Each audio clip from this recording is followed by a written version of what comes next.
Habib lamun Jumaah di dia lamun Jumaah di dia di Cilawang pula esok deket jana gagaro bae kurap awak mah kurap ya mun salat Jumaah ge jana Allahu Akbar jadi yuk juga gagaro bae gagaro ngan abah geus bebeja kade sing adanya jelema eta ulah disingserikeun ulah dihaharuan oh geus dibejaan wah abah teu nya mah diukna ge ditihang bae wa taqdilana biha jami'a ma natlubuhu minal hajat وترفعنا بها عندك على درجات بالله من الشيطان الرجيم بسم الله الرحمن الرحيم عن علي رضي الله عنه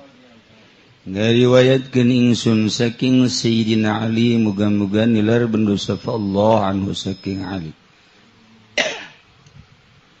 Annal Abbas ing satuhuna Sayyidina Abbas radhiyallahu anhu muga nilar bendosa Allah anhu saking Abbas saala ikunakon ya Abbas an-nabiyya ing kangjeng Nabi sallallahu alaihi wasallam fi ta'jili shadaqatihi ing dalam ngageakeun sedekah Abbas qabla an tahilla ing dalam sadurunge yen tah teka sumaya ya sedekah farakhasa lahu fi dzalik maka gawe kamurahan ya kangjeng Nabi lahu kadu Abbas ing dalam mangkono ta'jil rawahu Tirmidzi wal Hakim ngariwayatkeun ing hadis safa Imam Tirmidzi lan Imam Hakim Sinda Abbas naros ka kangjeng Rasul tentang niheulakeun sedekah memeh datang waktuna sahabat mah kuresep-resepna ngaluarkeun zakat deuk diheulakeun memeh waktu di urang mah dipandeurikeun dina waktu dibalik antara zaman urang jeung zaman sahabat saenggeusna dipandeurikeun henteu deui ngazakatna etalah bangsa golongan-golongan PKB pedagang karung butut parakhasalahu akhirna ku gangjeng Nabi dijieun rukhsah mangga bae atuh hayrek diheulakeun mah teu nanaon tuh jadi eueuh masalah al-ma'na al-ijmali utawi kilaiki ku makna kang bangsa ijmal al-aslu fi wujubiz zakati utawi asala ing dalam wajib zakat ayahula alaiha al-haul iku yen tah teka ing atas zakat apa ubengan tahun al-haulu tahun jadi datang ka tahun dimulai mulaina Syawal datang ka Syawal deui kakarak wajib zakat lamun nisab Ta'jilu zakat qabla mahalliha fil asli la yajuzu maka utai ngageakeun zakat ing dalam sadurunge teka sumayane zakat ing dalam asale itu iku ora wenang ya ta'jil diheulakeun padahal kuduna Syawal tapi rek dipuasakeun lah supaya engke lebaran baroga duit manusia masyarakat ta asalna mah teu meunang tetapi gara an-nasyari rakhasa fi dzalik liana satuhuna syariku gawe kamurahan syari ing dalam mangkono ta'jil lil malik kade wong kang milik tapi ku syari yakni kangjeng Nabi dirukhsahkeun kitulah aturan nagara dina Al-Qur'an mah hadis kangjeng Nabi ngajelaskeun awalna teu meunang meme haul tetapi kalantaran urgen dibutuhkeun ku masyarakat ketika lebaran supaya boga duit maka diheula-heulakeun kangjeng Nabi berpikir kemanfaatanana ialah jalbul masalih maka tenan loba urusan-urusan anu ku kangjeng Nabi kitu dijelaskeun dina urusan kenegaraan. Satu ketika kangjeng Nabi liwat kemudian jalan sempit maka kangjeng Nabi memohon kepada masyarakat untuk jalan dilebarkan dimusyawarahkeun jeung para sahabat akhirnya para sahabat musyawarah kangjeng Nabi teh hadir akhirnya tarik ulur nu hiji ngameunangkeun nu hiji ngaulahkeun mantak timbullah bahasa idza tasyajartum di mana pacekcokan anjeun fitorik dina urusan ngalebarkeun jalan maka cek kangjeng Nabi fawas'u coba legakeun datang ka sab'ata azru 7 hasta lamun sahasta na kitu setengah meter atau 30 7 kali 3 sabaraha pinter bangsa nu karitu mah tah masa kali-kalian anu handap mah pinter jasa aduh kayaknya hewan jasa bodohnya. Tapi lumayan sakitu mah dibandingkeun jeung TK mah. Nah, itu kajeng Nabi memohon akhirnya dimusyawarahkan untuk kepentingan umat. Ialah riayatus su'unil ummah. Maka kepala negara wali yakni pemimpin eta boga kewenangan. Urang mah lamun aya masjid wakaf teu meunang digagung-gunggat layu kitu habu. Teu meunang gitu dibikeun, teu meunang disodakohkeun, tetapi teu meunang digagung-gugat, tapi sahibul wilayah. Ketika pelebaran jalan di dinya aya masjid, maka aya kewenangan untuk umat tinggal dipindahkeun ka mana. Itulah keistimewaan raja. Itulah keistimewaan seorang pemimpin. Parakhasallahu, maka Kangjeng Nabi ge nyieun rusuh jadi seueur rusuh. Nu mentak nu hebat mah ganti presidenana ku Habib Rozak. Wah, Jokowi diganti dilengserkeun ganti ku Habib Rozak. Masyaallah, masyarakat kawin malulu. Allahu ayu ajil sadaqatahu. Bagai goda gadoy Malik nu kuari teu meunang nyandung ku Habib Rozak dilegalkeun.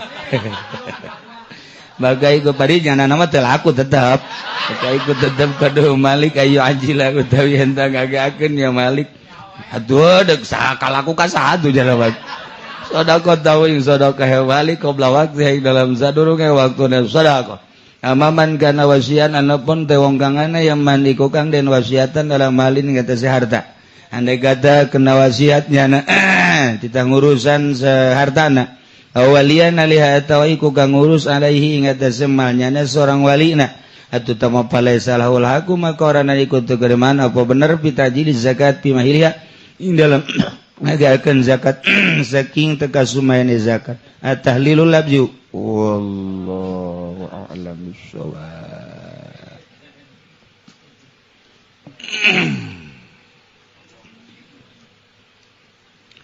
A'udzu billahi minasy syaithanir rajim. Bismillahirrahmanirrahim.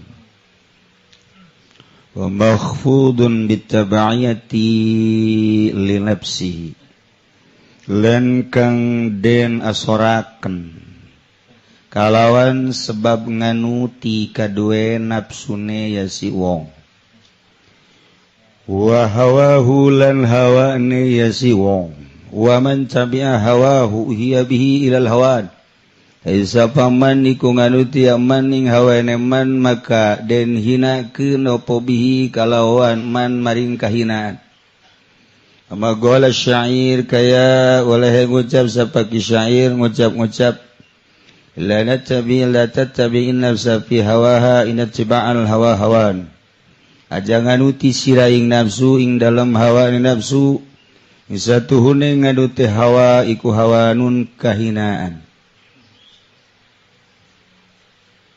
Jelema geus boga martabat hasil jerih payah perjuangan untuk meraih makom indallah. Mulai nyana zuhud wari terus-terusan berusaha ninggalkeun karesep tentang dunia. Nyai-nyayan lumayan geus teu kabita ku dunia nu dipake kahayang tujuan pokok Allah. Nomor kedua makhluk. Riweuh makhluk teh sakadar dua makhluk teh mun teu ngalem nyacad. Tertera di dalam hati ketika batur ngalem urang bunga, batur nyawad urang bendu, can boga makom jelema nu kos kitu. Lamun dibere soal dunia hirung bekah mun teu dibere ngancam. Moal datang deui aing maka dinya diondang ge kajian ku kumaha ge sebab amplopna ipis. Eta mah kiai ojek. Nukos kitu kiai lain tuturkeun komo si eta mah asal teu diberkatan atuh geus ngaco jauh kudu dizuhudan soal dunia soal makhluk qanaahan dunia jeung makhluk urang kuari geus zuhud tentang dunia qanaah tentang dunia kadana nomor hiji nama qanaah teh nu eueuh ulah duteangan nu aya bagi-bagikeun moal aya jentulna teh oh hiji-hiji acan minimalna bae atuh nu aya urang tasarrufkeun kana aturan-aturan agama nu eueuh ulah diteangan ketika datang tarima ngan urang gunakeun kana jalan nu dipikaridho ku Allah turutan Sayyidina Abu Bakar Siddiq radhiyallahu an turutan Sayyidina Umar turutan Sayyidina Utsman geus lumayan nya bisa tapak zuhud dina dunia geus nyayan ku hari ibadah nu kamari di mana si khusyuk teh neangan khusyuk moal kapanggih sebab pamari Allah ngan jalan khusyuk mah satungtung dina hate geus eueuhna naon karak aya khusyuk satungtung di jero hate ambalaya pateep-teep aya mio aya poswan aya sekupi malah hayang ganti hayang boga apansa Vespa geus eueuh ganti ku mio ti mio ku hayang apansa kumaha carana ieu semuanya kudu maling mah ieu jero hate urang kos kitu moal aya kahusuan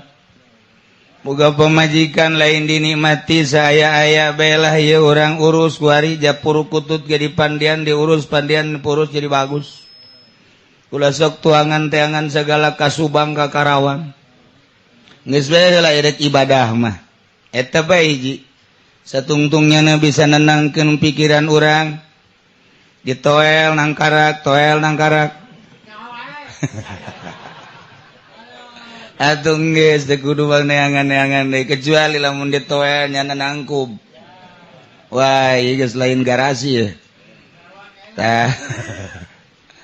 nah ieu mah maksudnakan lain endek sesenangan tetapi endek ibadah ka Gusti Allah terus makhluk ku urang di kitu uzlahan padahal mah teu meunang ninggalkeun makhluk lamun teu boga masalah ketika urang boga masalah meunang ninggalkeun makhluk masalahna deka Allah kuari geus bisa eta tidinya ge ibadah geus mawaan naon sababna si urang kok ieu teu mawaan ibadah teh sangheuk aya naon di jero hate urang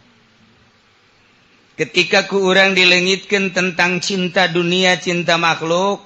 mawaan ke ibadah asal maksudna deuk ka Allah mawaan hayang sorangan kuari ngageser sorangan embung ku kumpulan jeung jelema ari lain ngaji mah embung babarengan jeung jelema ari lain jalan ka Allah mah resep biasa urang mun maca sholawat resep biasa mun zikir salat eta dengan sendirina ko nikmat ngan encan datang ka puncakna lantaran nafsu masih aya keneh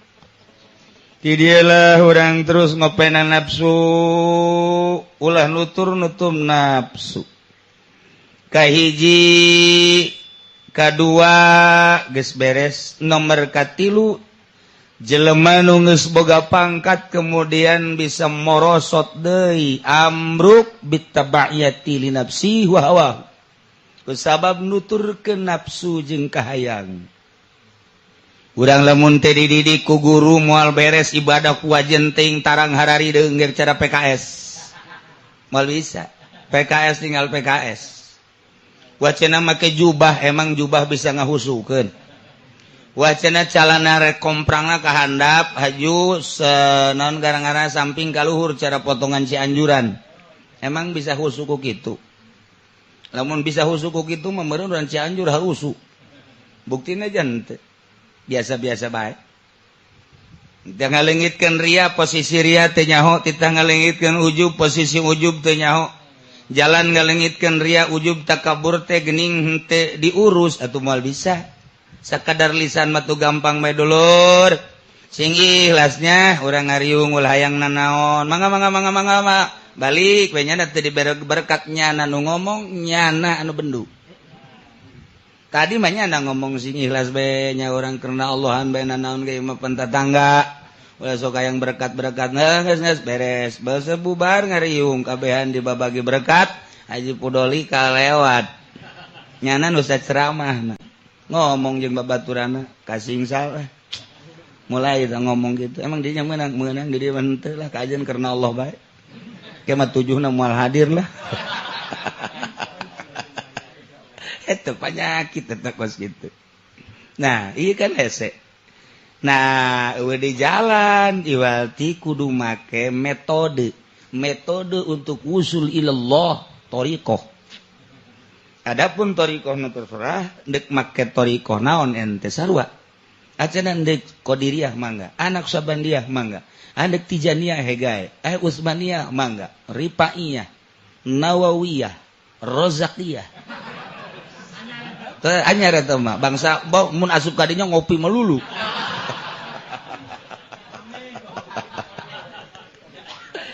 ya Allah ya Rabbi ninggalkeun dunia manggeus ninggalkeun makhluk manggeus tapi ternyata nafsu aya keneh di jero hate urang nafsu teh aya keneh urang nutur nafsu nutur kahayang pokona waman tabi'a hawahu huya bihi ilal hawan cilaka kajen ku kumaha ke kiai aya nafsu teh emang kumaha nafsu mah mun dijabarkeun moal aya tungtungna urang geus sering ti awal ge ngabahas nafsu bae ieu mah caritana carita praktek bae praktekna nafsu mah lamun aya di awak urang osok demo eta nafsu ngaranna jeung nya nama sok ngarayu nafsu eta ngarayu coba tuh zaknya naja batur ge kiai urang ge kiai kan batur geus boga motor atuh sarua kiai mantak naon atuh ja urang boga pangeran atuh ngadoa bae ka pangeran ja pangeran mah maha kawasa jeung maha sugih atuh pan urang boga pangeran ngadoa mantak kunaon ka pangeran Allahumma rzuqni afansa wa minimalihi mio tuh cak Allah kok tolol teuing sia deka Allah mah teu bisa teu beunang kos kitu urang ngadoa ge panjang teuing teh ditegor ku Allah deka Allah urang mah pan lamun ngariung doa panjang jasa eta teh ditegor ku Gusti Allah aing bingung merena cak Allah ieu hayang itu hayang ai ibadah henteu tapi sih ade aya di bab syariat mah tuh mangga bae sebab itu ibadah tapi kan lamun geus ka thariqah mah ibadah teh diakurkeun jeung qalbu ari syariat mah hayo bae Allahumma inna nas'aluka salamatan fid din wa afiatan fil jasad wa ziyadatan fil ilmi wa ziyadatan fil rizqi wa ziyadatan fil ilmi wa ziyadatan fil terus qabla dan nas'aluka hawin alaina bisakaratil maut wa najatan minan wa faizal hisab parawat cak Allah teh pepentaan gitu kan kemudian qabla dina Allahumma ya ghani wa agnina ya Allah agnina ya Allah agnina ya bihalalika an haramika Allahumma salim ya Allah min afatid dunya wa azabil akhirah terus bae qabla dina Allahumma rzuqni ya Allah terus cak Allah ambalai amat teh pementa mun ditanya aja pendi kok panjang amat sih ngadoa besi teh diberkatan pendek-pendek teuing mah eta teh aya kos kituan teh kiai teh aya di syariat mah masalah geus ayo bae satungtung nu talar di jeung hizib-hizibna hizib ge dipake ngariung bloon Ki Pudoli tolol hizib ripai dipake ngariung ambo tambah hizib nasor emang dek perang wow pohara jasa di syariat bah tuh emang teh ai masyarakat ada ngadengikeun pek bae masyarakat kan geus kieu yeuh geus kieu bae asana ieu mah geeusan turun kan ka handap tadi pajar deuk geeusan naik deui ka dieu turun deui ka dieu nyana sing harewas bae engke mun nyana deui ngada urang balik yuk ieu keur carita syariat mah atuh satungtung nyana gitu naon ngaranna talar atuh di kabehkeun bae terus ditorekat teu meunang kos kitu ruya rayu ka Allah doa teh kan ngarayu teh ngaranna ka Allah cek Allah aing teu kudu dirayu sesok ngarayu ka aing cek Allah teh sapasna ahli thariqah moal aya jelema ahli ibadah doana panjang-panjang moal aya sadunya moal aya sadunya ieu mah isin ka Gusti Allah. Pas na bae di makom naon ieu? Oh ieu makomna ngariung salamet, ngariung doa salamet bae geus. Malah mah kabeladieuna mah geus hiji bae doana. Asal amin amin rabbana atina fid dunya hasanah fil akhirati hasanah wa qina adzabannar. Sallu alhamdulillah. Ke ngariung ditu rabbana atina fid dunya hasanah. Ke ngariung ditu kitu deui. Masyarakat dadak kanyahueun teu talar doa teh mah kiai. Ajuda masalah. Panjang teuing masyarakat mah embung. Pendek teuing kitu keneh. Kos awewe panjang teuing embung cek nya aduh. Ai keterlaluan mah panjangna. Pendek teuing komo sautet. Sia mah sok aju ka mana bae heran ieu mah. Nai nuturkeun hawa nafsu mah moal beres sok ngarayu ka Allah tanda eta nafsu. Urang ngadoa hayang sorga nafsu berarti. Sebab eta mah perwatekan jelema dikanarakakeun embung dikasorgakeun hayang nafsu. Ulah-ulah urang hayang soal rezeki, ulah-ulah urang hayang sehat, ulah-ulah hayang ieu mah keur carita hayang sorga bae nafsu keneh. Moal boga makom indallah moal. Wajen jujung kelan moal bisa. Teu meunang urang norekat mementa sorga teu meunang. Aya eta cenah sok kadenge sok menta eta mah tabarruk doa Kangjeng Nabi. Ieu mah dibaca sok teh doa Kangjeng Nabi we mangahormat ka Kangjeng Nabi. Nah adapun diri sorangan mah deuk dikasorgakeun mangga deuk dikanarakakeun mangga janu Allah ieu. Eta teh lain ngomong doang di hate. Urang mah keur ngaji mah bener-bener mah coba-coba aing deuk kitu teu siap. Besi kanaraka. Aing teu siap biasa. Berarti nafsu keneh kan. Nafsu keneh. Aya seorang waliullah can kebal di zaman eta Ki Ma'mun eta Ki Ma'mun anon gara-garana Cibarusah. Aya jelema kan osok diutus ku Gusti Allah wali abdal. Tuh datang ka dinya. Wo borok di dieu deui. Bude borok. Bilatungan. Di Tangerang ge aya keur ieu. Habib lamun Jumaah di dia di Cilawang pula esok deket jana gagaro bae kurap awakna kurap ya mun salat Jumaah ge jana Allahu Akbar judiu ka juga gagaro bae gagaro ngan abah geus bebeja kade sing adanya jelema eta ulah disingserikeun ulah dihaharuan oh geus dibejaan wah abah teh nya mah diukna ge ditihang bae Jumaah milu Allahu Akbar ditihang kayaknya mah gagaro bawa turunnya na ruku naonnya mau gagaro batil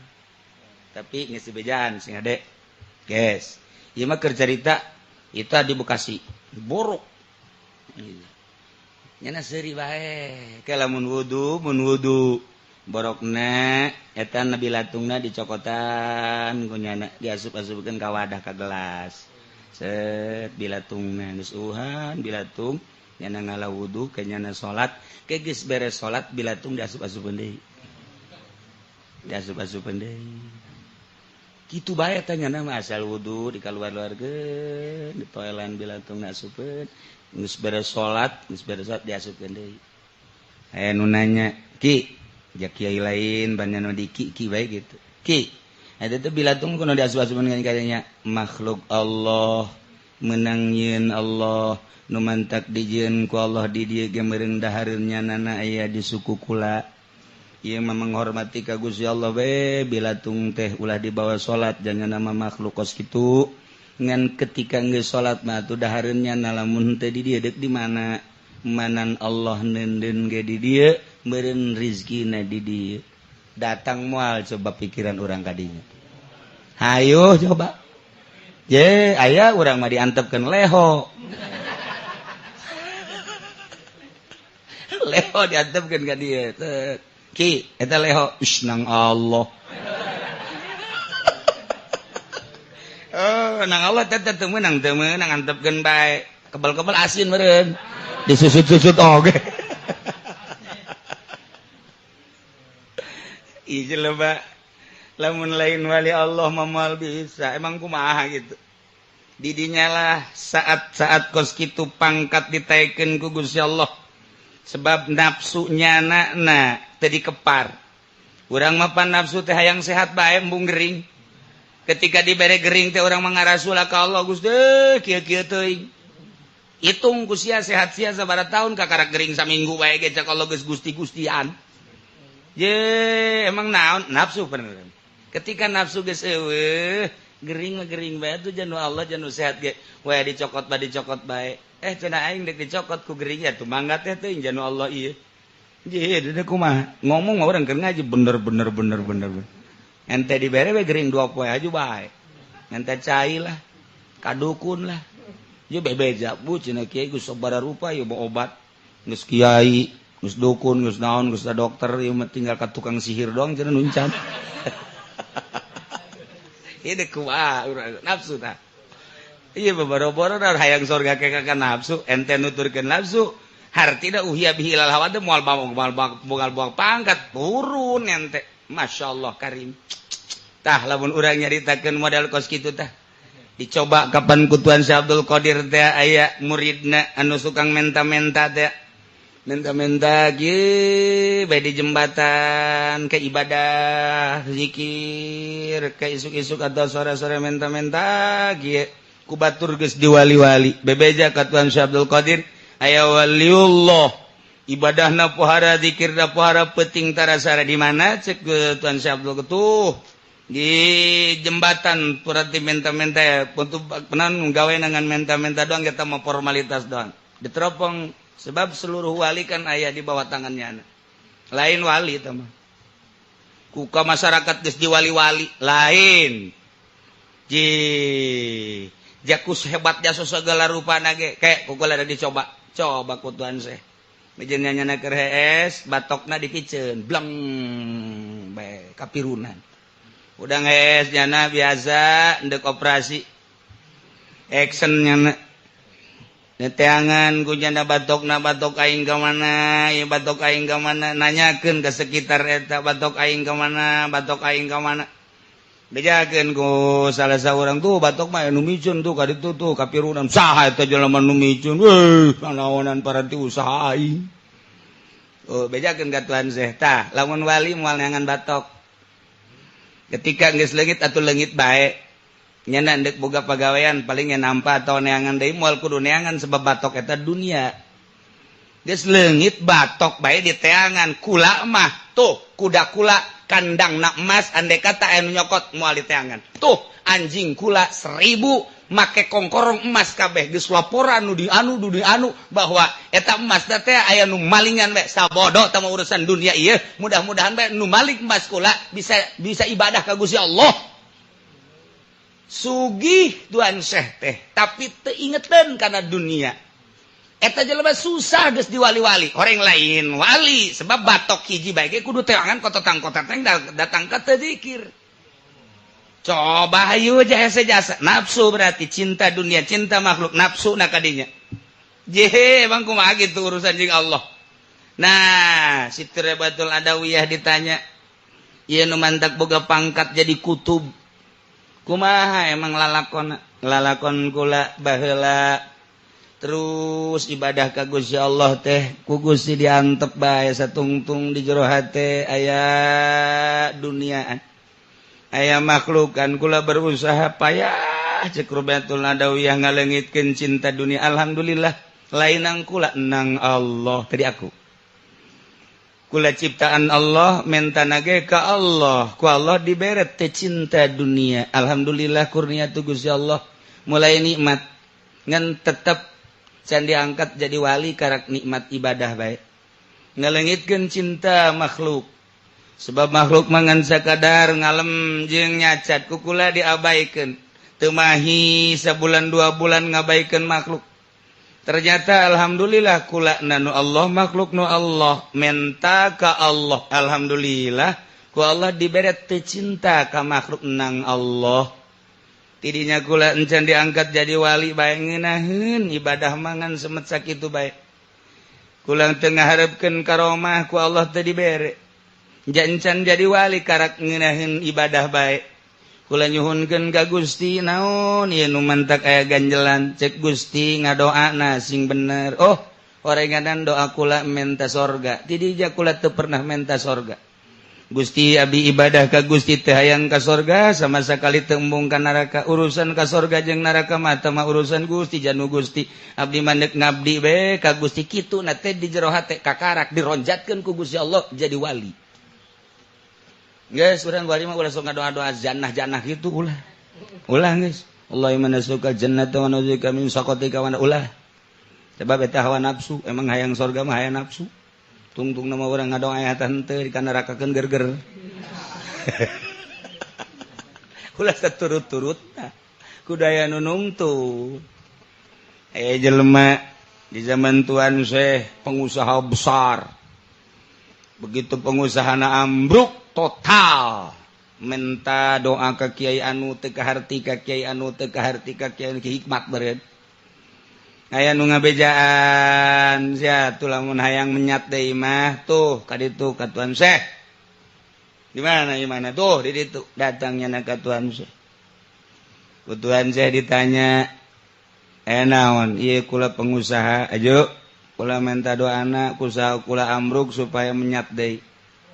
munggah aja tuh ceknya sok kabalinger mama atuh pan dunia ge geus eueuh munggah haji emang munggah haji ka Mekah atuh lain pan munggah haji maka Baitullah atuh Baitullah teh pan lain di Mekah wah Tuhan saya teh bener cenah ieu cakatenya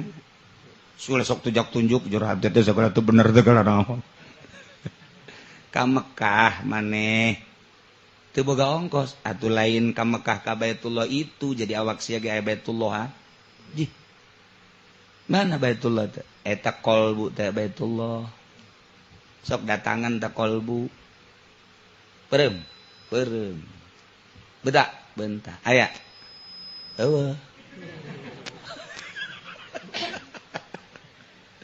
perem kolbu renungkeun ku hate aya kolbu bentak aya kolbuan kan aya di jero kolbu maneh aya duniaan dunia nu leungit araya kabeh mun anu kaya ngembalikeun dunia geus benta tulungkan maneh ka kiai anu bener aju kiai itu teu bisaeun kan henteu atuh kula ge sarua emang kula pangeran atuh lain kula ge manusia teu bisa ngawujudkeun usaha maneh supaya maju deui. Ieu kula mandek menta doana kieu konsepna geus usaha mata mah usaha nu eueuh mata mah geus eueuh perjalanan eta adalah pagawean Allah fa'alul lima yurid kuari mah kieu bae maneh ti eueuh ka aya nang sa nang Allah dihirupan ku sa ku Allah engke di maotan ku Allah eta menang maneh usaha menang sa menang Allah eta maju nang sa menang Allah eta kuari eueuh dunya menang sa menang Allah balikeun hate ka Allah gerage deuk nanaon ge ka Allah bae hayang maju penta ka Allah hayang mundur penta ka Allah hayang sehat penta ka Allah nu boga sehat Allah nu boga sugih Allah nu boga harta Allah nu boga maot Allah nu boga hirup Allah penta ka Allah tanpa kudu make tangan-tangan manusia cek gana teh atuh teu bisa kula makos kitu sasalaman beat geus tadi beat ku Tuhan saya gas cicing tah dirinya digubung cicing diberenya na zikir la ilaha illallah la ilaha illallah la ilaha sebulan 2 bulan mulai panggil deui kumaha alhamdulillah ternyata horeng dunia mah comberan jari hiji ceknya kula meminta doa bae ka mama supaya ulah resep kana dunia ieu kuari geus resep kana dunia nu kamari kula usaha teh horenganan eta teh kuku cuprakan dina kocomberan mama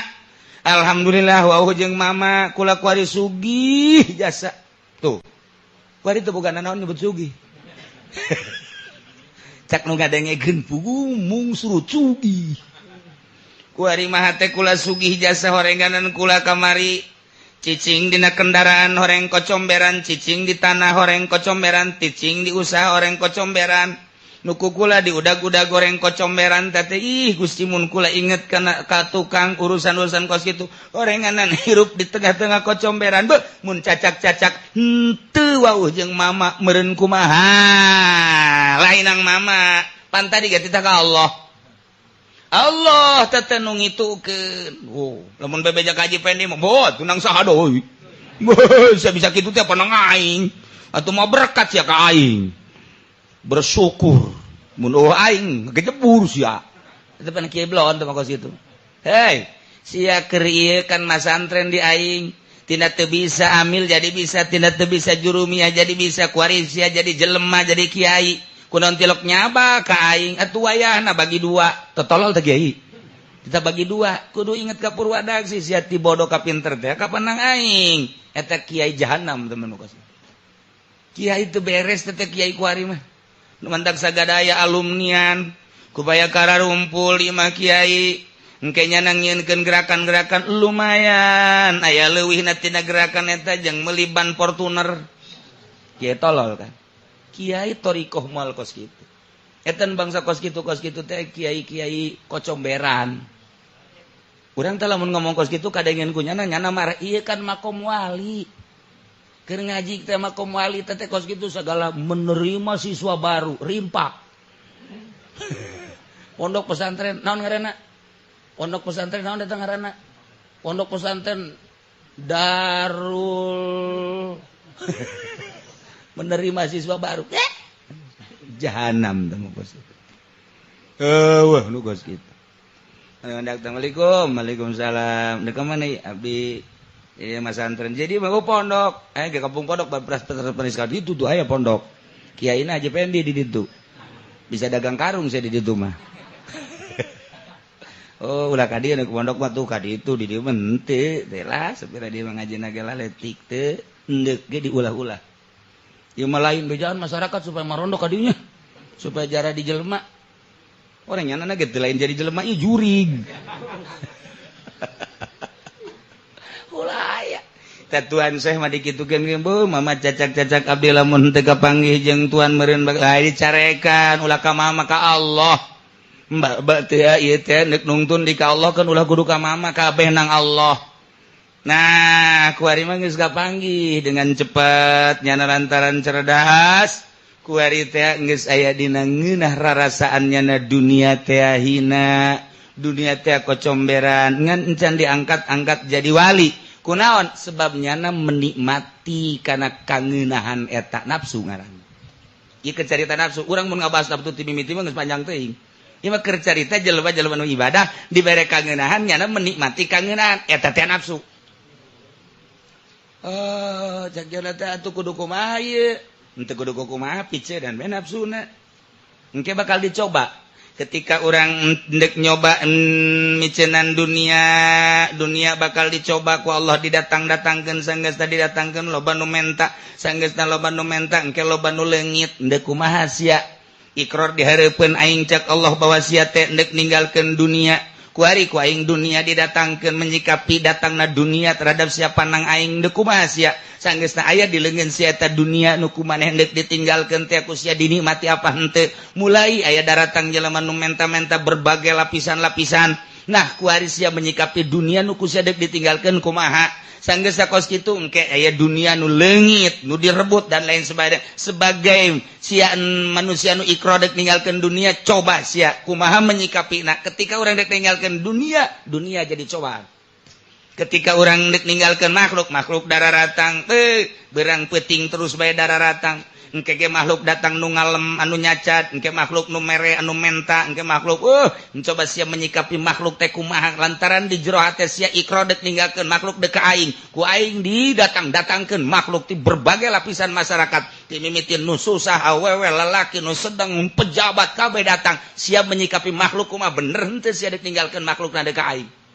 ketika nek ninggalkeun nafsu dararatang menikmati henteu sia kana kaindahan jeung kangeunahan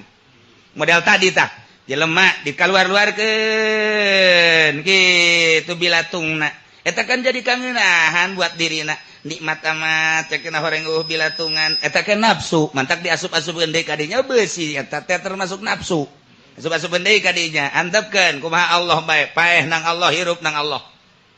ngomong mah keur ngaji bener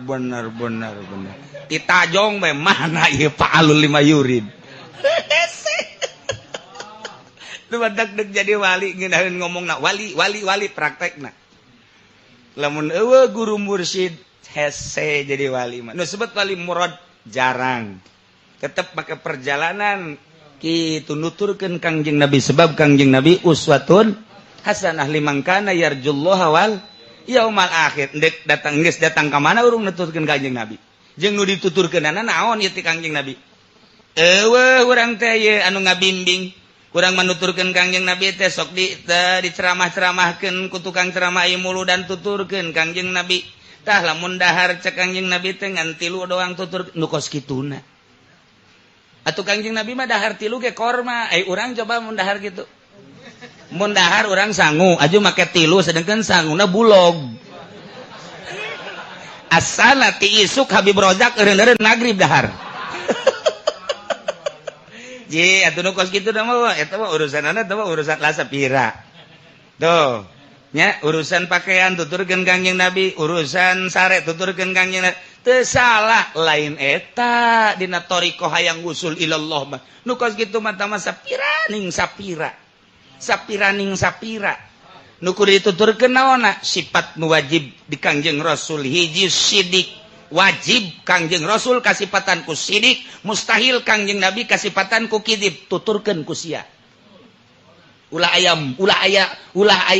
bohong saeutik ketika sasieun ulah aya di diri sia bohong ka Allah bohong ka makhluk bohong ka diri sorangan awas ya urang mapan bohong ka Allah mah alhamdulillah henteu teu kaliwat munafik karana bohong ka makhluk terutama ka pamajikan komo pedagang bohong melulu pegede gedena bohong pedagang tuh pejabat gitu kayaknya mama ya nanti kalau kesorean jangan dianya bisa di kantong aing kabeh da bagus karena itu emang tengah bohong di tengah keluar hahaha bae moal teu ku galedeg teh jelema nggak bohong ka pamajikan nggak bohong ka anak teu meunang nggak bohong ka tatangga nggak bohong tah hiji tuturkeun ente hayang boga makom Kangjeng Rasul boga makom teh kawajiban ku sidik jelema moal aya nu dibere makom keur di luhur kasur moal aya ya Kangjeng Nabi ge 3 taun teh uzlah ka luhur teh emang kumaha gitu lalawara nalika geus teu berasaan boga nanaon sabaraha atuh kabeh ge nu diangkat teh keur meujeuna masyarakat kabeh ge atuh Kangjeng Nabi Ibrahim keur dijeroseun je diangkatna dibere kanikmatan wusul ilallah teh kapangijeng Allah teh dijeroseun kapangijeng Allah teh dijeroseun seuneu sakitu panasna justru kanikmatan jang Kangjeng Nabi Ibrahim mah tara aya jelema diangkat jadi wali di spring bed moal aya jelema diangkat jadi wali di luhur spring bed keur kikieun bae wo diangkat engkau adalah waliku komo ti hotel ka hotel ti moal aya jelema keur dinikmatan dahar di restoran pakaian bagus diangkat jadi wali moal aya ku Allah ge engke teu dimasyakatkeun iyalah ngan beda-beda engke tipeuna dan eta mah rahasia masing-masing nah kos kitulah eueuh Kangjeng Nabi Yusuf di jero sumur di penjara eta tah kausul ilallah Kangjeng Nabi Ibrahim di jero seuneu Kangjeng Nabi Musa di Gunung Tursina wabeh nu keur ngeuneunahan dibere usul ilallah na teh keur meujeuna manteng ka Gusti Allah sok geura ti mimiti Kangjeng Nabi Adam Kangjeng Idris Kangjeng Nabi Nuh Kangjeng Nabi Hud terus kabeh usul ilallah na teh saat-saat keur dihina Kangjeng Nabi Hud diangkat jadi rasul teh keur dihina ku masyarakat diangkat jadi rasul dihina di edan-edan Hud edan Habib Rozak edan anyar